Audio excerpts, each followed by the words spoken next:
It's weird how it seems like even a few years ago, even the most embarrassing of Republicans wouldn't spend this much time pandering to weird Gamergate grudges on the internet. You noticed that, right? How back in like 2015 or 2016, Ted Cruz, while still a weirdo creep, would never really entertain these woke culture bullshit complaints. And now that seems like all he and a lot of the GOP like to talk about. And when NBC News flat out asked GOP senators what wokeness actually was, like, define wokeness, their answers varied wildly, as if perhaps no one was even sure what they were upset about or how it was a tangible problem.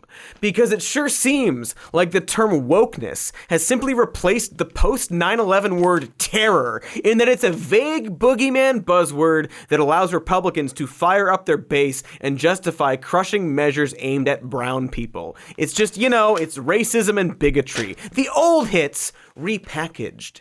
They want to do the racist stuff, like prohibiting diversity training and teaching about racism and history in schools. And they can do this stuff by claiming it's a fight against whatever wokeness means to you, even if it's meaningless. They get cool internet points or something, like introducing a bill specifically claiming to be battling cancel culture.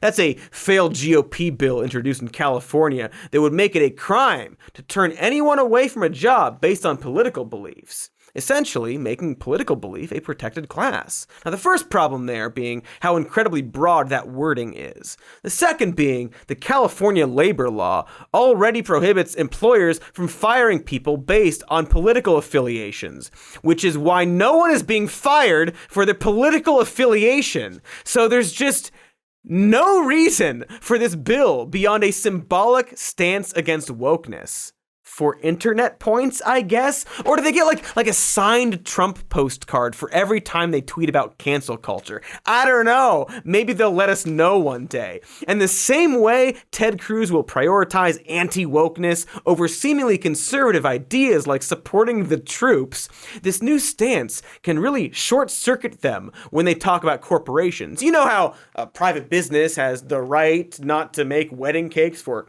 gay marriages, but also Twitter is censoring free speech by deplatforming Trump. Corporate cancel culture is bad, and people shouldn't be fired for their beliefs unless they're beliefs that conservatives don't like, and etc. and so forth.